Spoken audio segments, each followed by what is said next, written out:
Despite our best efforts to determine what provoked this uprising, the truth continues to elude us. Have you uncovered aught which might shed some light on the mystery?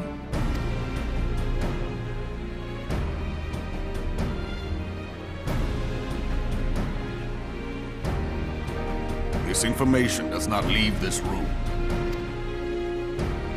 The Syndicate's decision to reject the Doman refugees' appeal for asylum had lasting repercussions. A number of those displaced by the calamity claimed it was proof of a policy of discrimination. Together with a group of Alamegan refugees, they organized a series of demonstrations to protest against the Sultanate. Demonstrations which became heated, but did not descend into violence.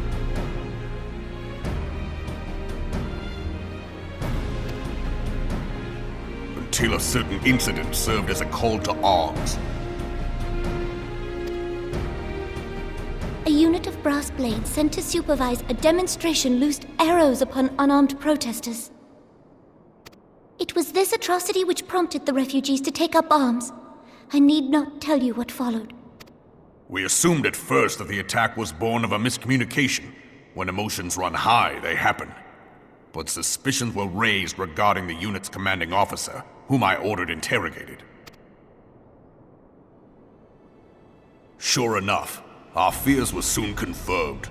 The dog confessed that a merchant had offered him coin to give the order. A merchant in the employ of Teleji Adeleji. Teleji Adeleji. But he spoke in favor of the Doman's cause, and has ever seemed sympathetic towards the refugees' plight. Why would he do such a thing? Know you of the Cartano Reclamation Bill? It is a proposal to annex the Cartano Flats so that refugees may establish permanent settlements. When last I looked, that was disputed territory. Aye. Some might even call it a battlefield.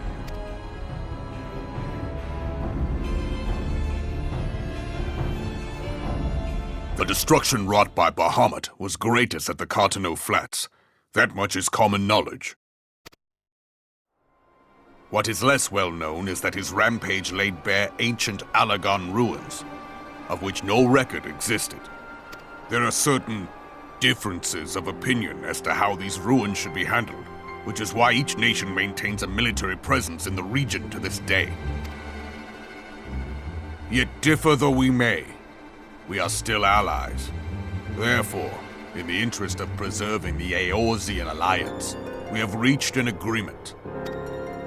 Any conflict which may arise during the course of military exercises in the region shall have no bearing on relations between our nations. In full knowledge of this delicate state of affairs, Teleji Adeleji proposed the Cartano Reclamation Bill. A shameless bloody ruse which stands to benefit him in but one conceivable way.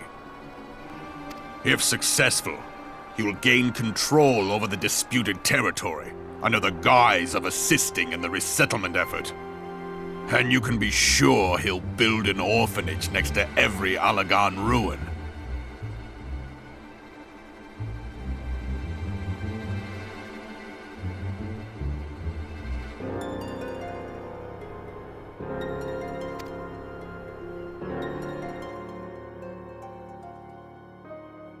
Would threaten the unity of the Eorzean alliance and risk countless lives for personal gain.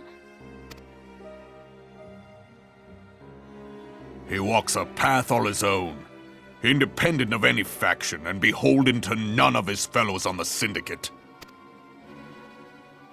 By inciting the less fortunate to violence, he hopes to convince others that the Cartano Reclamation Bill is the only viable solution.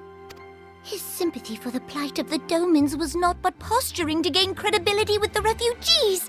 Of that there can be no doubt.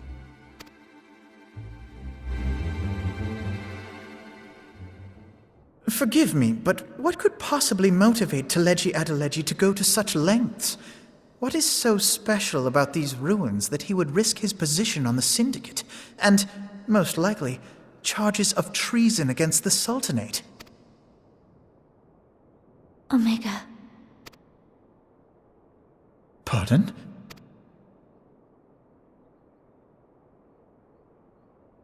An Allagan monstrosity, not unlike the Ultima weapon. Mayhap larger, we know not. It has yet to be fully excavated. Allagan inscriptions indicate that it was created to fell Bahamut himself. If accurate, it might explain why Nail Van Darnus chose to bring the Red Moon down upon the Cartano Flats, given the ends he went to ensure Eorzea's annihilation. Destroying the one weapon which could stay the Elder Primal may well have seemed like good sense. When first I bore witness to the power of the Ultima weapon, I doubted the evidence of my senses. And now you tell me there is another such weapon, one which could contend with Bahamut. Bahamut! Aye, we were skeptical ourselves. Truth be told, until the Ultima weapon's existence came to light, we thought the inscription had been mistranslated. At present, Omega is more akin to a fossil than a tool of war, having long since ceased to function. As such, its true potential cannot accurately be gauged. However, if someone were to restore it, as the Garleans did the Ultima weapon, I have little doubt that he would wield untold power. Power enough to subjugate Uldar like as not, and the rest of Eorzea besides, which is doubtless why Teleji Adeleji yearns to have it. That he should aspire to world domination. He who has ever walked 2 paces behind Lord Lolorito in matters of commerce. 'Tis in acknowledgement of his own limitations that he seeks this power. Woe betide us all should we allow him to have it.